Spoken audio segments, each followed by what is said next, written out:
The ജേർണലിസ്റ്റിലേക്ക് ഗസയിലേക്ക് ഒരു സുപ്രഭാതത്തിൽ ഇടിച്ചു കയറി കഴിഞ്ഞ 11 മാസമായി അവിടുത്തെ ജനങ്ങളെ കൊന്നൊടുക്കുകയും മൃതപ്രായരാക്കുകയും ചെയ്തുകൊണ്ടിരിക്കുന്ന ഇസ്രായേൽ ഇപ്പോഴും ഹമാസിനെ ജയിച്ചിട്ടില്ല എന്ന് പറയേണ്ടി വരും. യുദ്ധം ആരംഭിച്ച് 10 മാസമാകാറായപ്പോഴാണ് ഹമാസിൻ്റെ പോളിറ്റ് ബ്യൂറോ തലവൻ ഇസ്മായിൽ ഹനിയ ഇറാനിൽ കൊല്ലപ്പെടുന്നത്.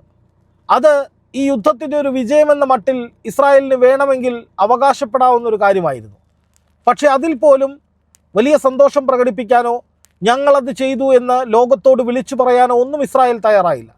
അതിനുള്ള കാരണം ഹമാസിനോട് കളിച്ചാൽ അപകടമാണ് ഇനിയും എന്ന് ഇസ്രായേലിനും അമേരിക്കയ്ക്കുമൊക്കെ മനസ്സിലായി തുടങ്ങി എന്നത് തന്നെയാണ്. കാരണം ഹമാസ് എന്ന ചെറിയൊരു ഗ്രൂപ്പ്, ഏതാണ്ട് 50,000-നടുത്ത് യുദ്ധത്തിനുള്ള ആളുകളുള്ള ഒരു ചെറിയ ഗ്രൂപ്പ്, അവരെ കഴിഞ്ഞ 11 മാസമായി ഇസ്രായേൽ തങ്ങളുടെ സർവ്വസന്നാഹങ്ങളും ശക്തിയും ഉപയോഗിച്ച് തകർക്കാൻ ശ്രമിക്കുകയാണ്. പക്ഷേ ഇതുവരെ ഹമാസിനെ പരിപൂർണമായി മുട്ടുകുത്തിക്കാൻ ഇസ്രായേലിന് സാധിച്ചിട്ടില്ല. അപ്പോൾ പലരും ചോദിക്കും, ഈ ഗസയിൽ ഇത്രയും ആളുകളെ കൊന്നല്ലോ, ഗസ തീർന്നല്ലോ എന്ന്. പക്ഷെ ഗസയിൽ മരിച്ച 40,000 പേരിൽ എത്ര ഹമാസിൻ്റെ ആളുകൾ ഉണ്ട് എന്ന് പറയാൻ ഇസ്രായേൽ ഇതുവരെ തയ്യാറായിട്ടില്ല.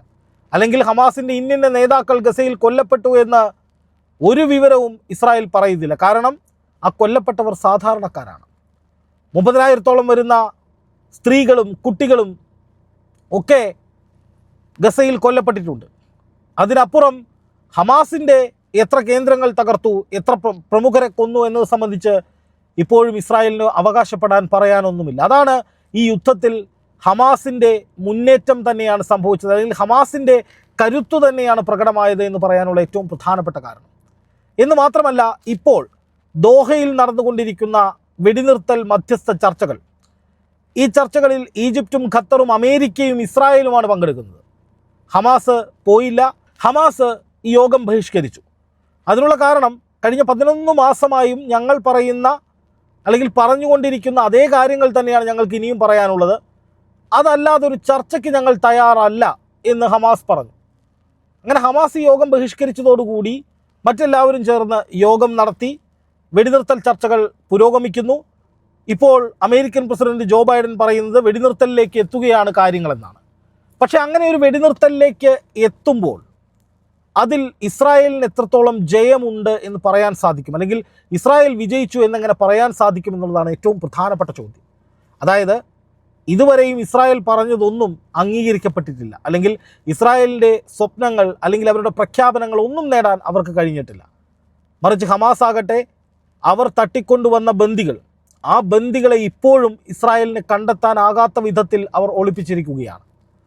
എന്നു മാത്രമല്ല, ഈ ചർച്ചയ്ക്ക് ഹമാസിനെ ക്ഷണിച്ചപ്പോൾ ഹമാസ് പറഞ്ഞത് ഞങ്ങൾക്കിപ്പോഴും പഴയ നിലപാട് തന്നെയാണ്, അത് നടപ്പാക്കിയിട്ടേ ഞങ്ങൾ ചർച്ചയ്ക്കുള്ളൂ. ആ നിലപാട് എന്ന് പറയുന്നത് ഇസ്രായേൽ സൈന്യം പൂർണ്ണമായി ഗസയിൽ നിന്ന് വിട്ടുപോകണം, ഫ്രീ പലസ്തീൻ എന്നത് നടപ്പാക്കണം.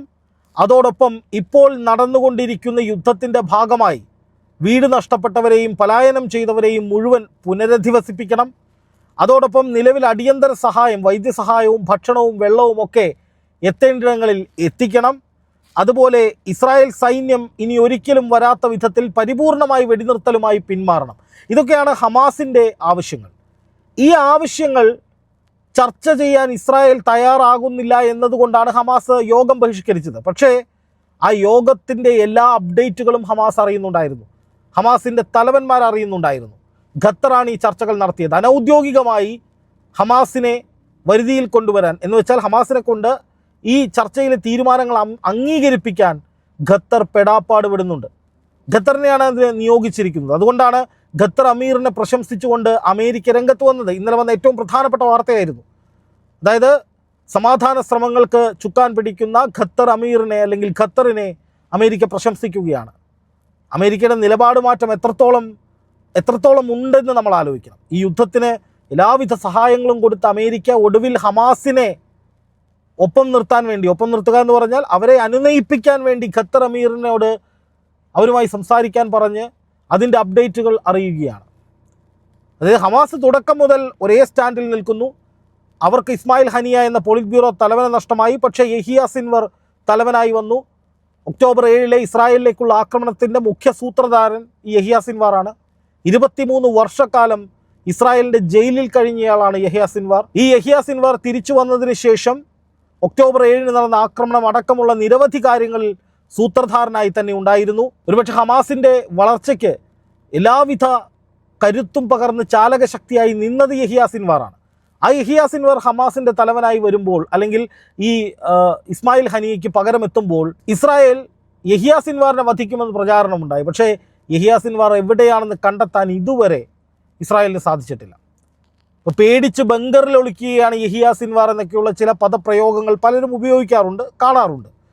അപ്പോൾ തിരിച്ചൊരു ചോദ്യം ചോദിക്കാനുള്ളത്, കഴിഞ്ഞ ഒരാഴ്ച കാലത്തിലേറെയായി നെതന്യാഹുവും ബങ്കറിൽ തന്നെയാണ് കഴിയുന്നത്. ഇൻ്റർനാഷണൽ വാർത്തകൾ മുഴുവൻ പരിശോധിക്കൂ. അവിടുത്തെ സുരക്ഷാ യോഗങ്ങൾ, അല്ലെങ്കിൽ അവിടുത്തെ മന്ത്രിസഭാ യോഗമൊക്കെ ചേരുന്നത് ബങ്കറിൽ വെച്ചാണ്. നെതന്യാഹുവിന് വലിയ സുരക്ഷയാണ് അവിടെ കൊടുക്കുന്നത്. അപ്പോൾ നെതന്യാഹുവും പേടിച്ച് ബങ്കറിൽ ഒളിച്ചു എന്ന് പറയേണ്ടി വരില്ലേ? യഹിയ സിൻവാർ ബങ്കറിലാണ് എന്ന് പറയുകയാണെങ്കിൽ ഈ പറയുന്ന നെതന്യാഹുവും ബങ്കറിലാണ്. പക്ഷേ ഒരു വ്യത്യാസമുള്ളത്, യഹിയ സിൻവാർ അടക്കമുള്ള ഹമാസിൻ്റെ ആളുകളെല്ലാം തന്നെ കാലാകാലങ്ങളായി കിലോമീറ്ററുകളോളം ഭൂമിക്കടിയിലൂടെ നീണ്ടുകിടക്കുന്ന ഗർത്തങ്ങൾക്കുള്ളിൽ, അല്ലെങ്കിൽ ഈ ബങ്കറുകൾക്കുള്ളിൽ തന്നെയാണുള്ളത്. അവരുടെ ഒരു ഓപ്പറേഷൻ രീതി ഗറില്ല വാർഫോഴ്സ് എന്ന രീതിയിലാണ് അവർ മുന്നോട്ട് പോകുന്നത്. അവരുടെ ശൈലി അതാണ്. അപ്പോൾ അവരുടെ ഒരു ശൈലി അതാണ്, അല്ലെങ്കിൽ അവർ വർഷങ്ങളായി തുടർന്നു പോരുന്നൊരു രീതി അതാണ് എന്നുള്ളത് കൊണ്ട് അവർ ബങ്കറിൽ ഒളിച്ചു എന്ന് പറയുന്നതിൽ അർത്ഥമില്ല. അവർ ബങ്കറിൽ ഒളിച്ചവരാണെങ്കിൽ ആ ഒളിച്ചവരെ പുറത്തു ചാടിക്കാൻ ഞങ്ങൾക്ക് കഴിയുമെന്ന് പറഞ്ഞ് യുദ്ധം തുടങ്ങിയ IDFന് എന്തുകൊണ്ട് ഇവരെ 11 മാസമായിട്ടും അവസാനിപ്പിക്കാൻ കഴിയുന്നില്ല? ഇപ്പോൾ ഇസ്മായിൽ ഹനിയ ഖത്തറിലുണ്ടായിരുന്നു, അല്ലെങ്കിൽ ഈ കൊല്ലപ്പെട്ട ഹമാസിൻ്റെ പല നേതാക്കളും പല രാജ്യങ്ങളിലുമുണ്ട്. അതുപോലെ തന്നെ ഗസയിലുമുണ്ട്. എന്തുകൊണ്ടാണ് ഗസയിൽ വെച്ച് ഹമാസിൻ്റെ പല പ്രമുഖ നേതാക്കളെയും വധിക്കാൻ ഇസ്രായേലിന് കഴിയാത്തത്?